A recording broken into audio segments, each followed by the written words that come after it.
స్వామివారి దర్శనం కొరకు 1964లో వెళ్ళేటప్పుడు పుట్టపర్తికి వెళ్ళాలని మా ఫాదర్ వాళ్ళ వెంబడి వెళ్ళాము.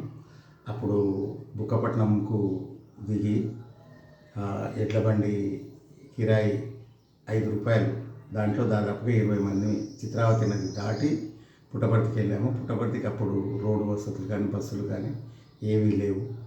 అప్పటి నుంచి స్వామివారు మాకు దర్శనానికి భాగ్యం కల్పిస్తున్నాడు. మా ఫాదర్ వాళ్ళ కూడా వెళ్ళాము. అప్పుడు స్వామి ముందు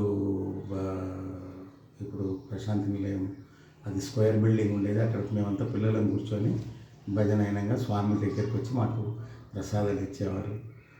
స్వామి అప్పుడు సనాతన సారథి చిన్న పేపర్ ఫోటోలు ఉండేది, మిగిలినవి స్వామివారు పంచేది.